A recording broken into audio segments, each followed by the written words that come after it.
మిత్రులారా, ఈరోజు తెలంగాణ రాష్ట్రం భవిష్యత్ ప్రణాళికలను సిద్ధం చేసుకొని ముందుకు వెళ్తుంది. రాజకీయపరమైన విమర్శలు,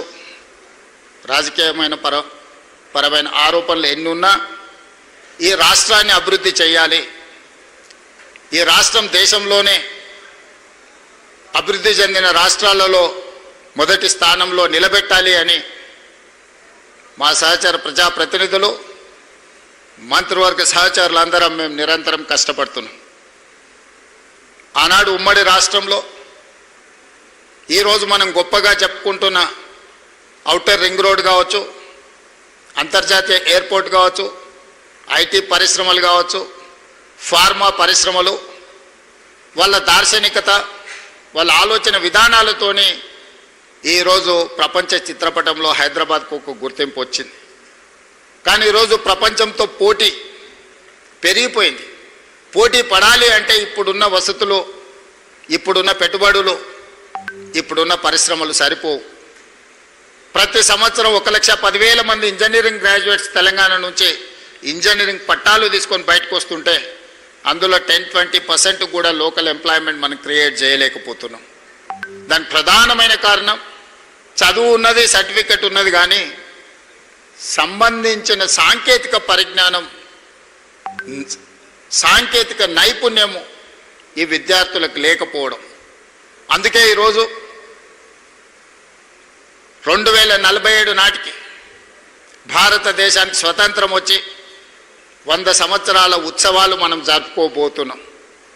మరి 100 సంవత్సరాల ఉత్సవాలు జరుపుకోబోతున్న మనము ఈ 100 సంవత్సరాలను ఒకసారి వెనక్కి తిరిగి చూసుకున్నప్పుడు ఈ దేశం ఎక్కడ మొదలైంది, ఎక్కడికి చేరుకున్నది, ఈ చేరుకున్న దాంట్లో తెలంగాణ భాగస్వామ్యం ఏంది అని ఈరోజు మనల్ని మనం ప్రశ్నించుకొని, మనల్ని మనం ప్రణాళికలు సిద్ధం చేసుకొని అభివృద్ధి పదం వైపు నడిపించాలని ఔటర్ రింగ్ రోడ్డు లోపల 2100 స్క్వేర్ కిలోమీటర్స్లో 1,34,00,000 జనాభా నివసిస్తున్నారు. ఈరోజు పరిశ్రమల వల్ల, నీటి కాలుష్యం వల్ల, వాహనాల కాలుష్యం వల్ల ఈరోజు నివసించడానికి కష్టమైన పరిస్థితులు ఈరోజు నగరంలో ఉన్నాయి. మీరందరూ చూసారు, ఢిల్లీలో ప్రధానమంత్రి, రాష్ట్రపతి, supreme court chief justice, Lok Sabha, Rajya Sabha, supreme court లాంటి దేశాన్ని నడిపించగలిగిన సంస్థలన్నీ అక్కడనే ఉన్నాయి. కానీ అక్కడ నివసించలేని పరిస్థితి ఈరోజు పొల్యూషన్ అక్కడ ఉన్నది. అక్కడున్న కాలుష్యం వల్ల పాఠశాలలకు సెలవులు ఉన్నాయి, పార్లమెంటుకు సెలవులు ఇస్తున్నారు, ప్రభుత్వ కార్యాలయాలు సెలవులు ఉన్నాయి, ప్రధానమంత్రులు, రాష్ట్రపతులు ఇతర రాష్ట్రాలపై నివసించే పరిస్థితి వచ్చింది. సరైన సమయంలో సరైన నిర్ణయం తీసుకోకపోవడం వల్ల దేశ రాజధాని ఢిల్లీలో నివసించలేని పరిస్థితులు ఈరోజు ఈ దేశంలో వచ్చినాయి. ఇది ఆందోళనకరమైన విషయం. నిన్న మొన్న మీరందరు టీవీలలో చూస్తున్నారు, ఎలినోతోని మన దగ్గర వర్షాలు రావడం లేదు. ముంబైలో అధిక వర్షాలు వచ్చి రోజుల కొద్దీ ఇంట్లో నుంచి జనాలు బయటకు వెళ్ళలేని పరిస్థితి.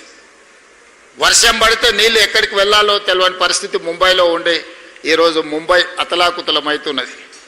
బెంగళూరు లాంటి నగరాలు ట్రాఫిక్ జామ్ తోటి ఎప్పుడు ఇంట్లో నుంచి వెళ్తే ఎప్పుడు ఎయిర్పోర్ట్కి చేరుకుంటారో, ఎయిర్పోర్ట్ నుంచి బయలుదేరితే ఇంటికి ఎప్పుడు చేరుకుంటారో తెలియని పరిస్థితులు. చెన్నైలో కూడా అలాంటి పరిస్థితులే. మెట్రోపాలిటన్ సిటీస్లో ఈరోజు తీవ్రమైన సమస్యలను, సంక్షోభాన్ని ఎదుర్కొంటున్నాయి. ఈ నగరాల నుంచి పాఠం నేర్చుకోవాల్సిన బాధ్యత మన జంట నగరాలకు ఉంది. అందుకే ఈరోజు హైదరాబాద్ నగరంలో మెట్రో విస్తరణ కానీ, రేడియల్ రోడ్స్ కానీ, మూసీ ప్రక్షాళన కానీ, ఈరోజు పరిశ్రమలని సిటీ నుంచి తరలించి అక్కడ నివాస యోగ్యమైన పరిస్థితులు కల్పించి కాలుష్యాన్ని తగ్గించి, సురేంద్రపాల్ సింగ్ గారు ఇప్పుడే మనకు ఒక ప్రామిస్ చేసిండు. పొల్యూషన్ కంట్రోల్ చేయడానికి 100 సోలార్ ఎనర్జీతో తయారు చేసిన ఆక్సిజన్ పంపింగ్ చేసే వ్యవస్థని ఈరోజు మనకు హైదరాబాద్ నగరానికి డొనేట్ చేస్తామంటారు.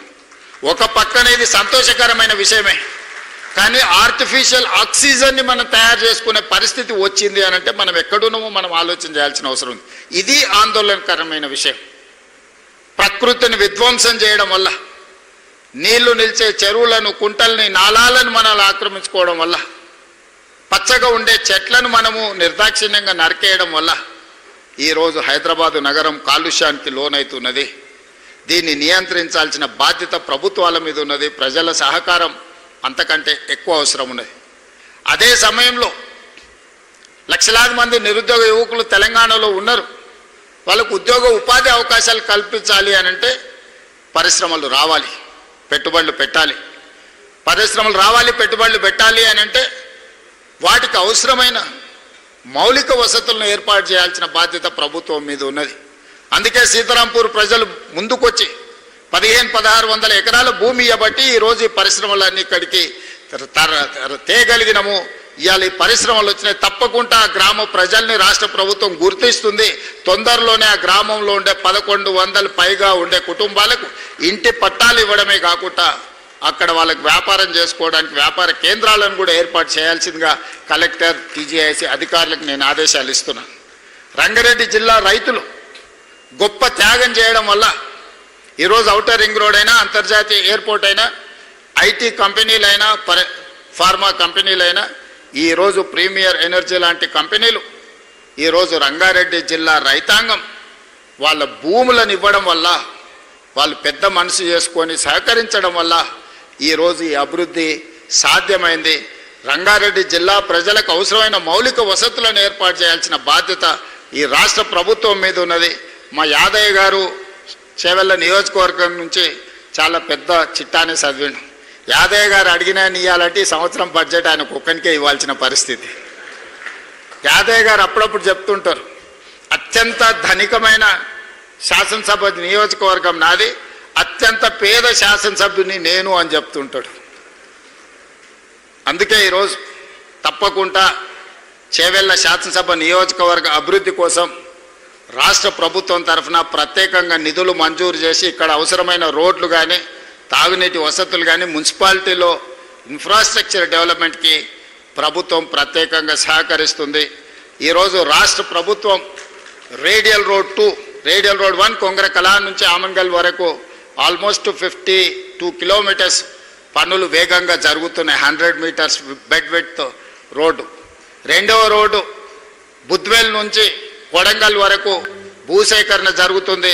నేను రంగారెడ్డి జిల్లా కలెక్టర్ అండ్ వికారాబాద్ కలెక్టర్కి సూచన చేస్తున్న తక్షణమే ఆ రోడ్డుకి సంబంధించిన భూసేకరణ, భూమి వెళ్ళే రైతులకు, కోల్పోతున్న రైతులకు లిబరల్గా నష్టపరిహారం ఇచ్చి ఆ రోడ్డు తక్షణమే, ఈరోజు మనము జూలై 26లో ఉన్నాం. జూలై 28 వరకు బుద్వేల్ నుంచి డైరెక్ట్గా కొడంగల్ వరకు 100 మీటర్స్ రోడ్, ఆ రోడ్ వేస్తే సీతారాంపూర్ 36 కిలోమీటర్లు అవుతుంది ఎయిర్పోర్ట్ నుంచి ఇక్కడికి. ఒక అద్భుతమైన రోడ్డును, ఒక కనెక్టివిటీని వేయడం ద్వారా ఈ ప్రాంతంలో పెట్టుబడులు తీసుకొచ్చి ఈ ప్రాంత నిరుద్యోగ యువతకు ఉద్యోగ ఉపాధి అవకాశాలు కల్పించడానికి అవసరమైన పనులన్నీ చేయాలి. అందుకే ఈరోజు ఎన్నికలు వచ్చినప్పుడు రాజకీయాలు చేద్దాం. ప్రతిపక్షాలకు నేను సూచన చేస్తున్నా, మమ్మల్ని కొంతకాలం పని చేయనియండి. ప్రతిరోజు మీ బాధ, మీ దుఃఖం, మీ అధికారం కోల్పోయిన అసహనం అంతా, మీ కడుపులో ఉన్న విషాన్నంతా ప్రజల మీద, మా ప్రభుత్వం మీద కక్కకండి. ప్రజలు 5 సంవత్సరాల కోసం అధికారం ఇచ్చిండ్రు, తీర్పు ఇచ్చిండ్రు. ఆఖరి 6 నెలలు ఏ రాజకీయాలు కావాలన్నా చేద్దాం.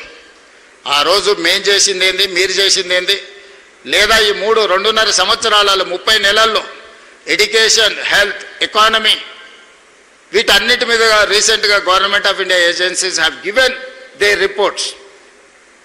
I'm not quoting anything, just I'm quoting their reports.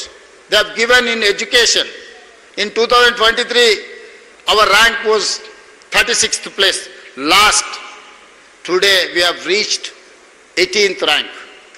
After some time, I wanted to reach 1, 2, 3. Medical and health, infrastructure, livable city.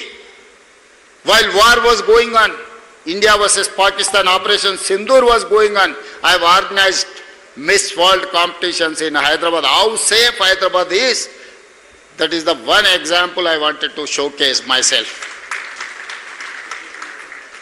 అత్యంత ప్రశాంతమైన శాంతి భద్రతలు ఉన్నప్పుడే పెట్టుబడులు వస్తాయి. పెట్టుబడులు వచ్చినప్పుడే ఉద్యోగ ఉపాధి అవకాశాలు వస్తాయి. వైట్ కాలర్ జాబ్స్కి ఈరోజు కష్టమైన పరిస్థితులు ఉన్నాయి. ఇప్పుడు బ్లూ కాలర్ జాబ్ ఎవరికైతే స్కిల్ ఉంటుందో వాళ్ళకు ఉద్యోగం ఉంటుంది, వాళ్ళకు ఉపాధి ఉంటుంది. ఇన్ని రోజులు మనం అమెరికా వైపు చూసినాం. Now we have to shift our focus to German, Japan, South Korea. We have to compete with China. China, South Korea is our role models. We wanted to compete with them. We have to inspire from them. We have to compete with them. Then only India is going to reach by 2047 $30 trillion economy. I will work, I will march toward 2047. మీ అందరి సహకారం ఉండాలి. 2034 వరకు నేను నా మిత్రుడు శ్రీధర్ బాబు గారు తప్పకుండా తెలంగాణ రాష్ట్రాన్ని $1 trillion ఎకానమీకి తీసుకెళ్లే వరకు నిరంతరం కష్టపడతామని మీకు మాటిస్తూ సీతారాంపూర్ ప్రజల్ని మనస్ఫూర్తిగా మరొకసారి అభినందిస్తూ తొందరలోనే మీ టెంపుల్ ఇనాగరేషన్కి మీ ఊరికే వస్తా, మీ అందరిని కలుస్తా. మీకు చెయ్యగలిగిన రాష్ట్ర ప్రభుత్వం వైపు నుంచి మీకు తప్పకుండా సంపూర్ణమైన మద్దతునిస్తా అని తెలియజేస్తూ మీ అందరి దగ్గర సెలవు తీసుకుంటున్నా. ధన్యవాదాలు మిత్రులారా.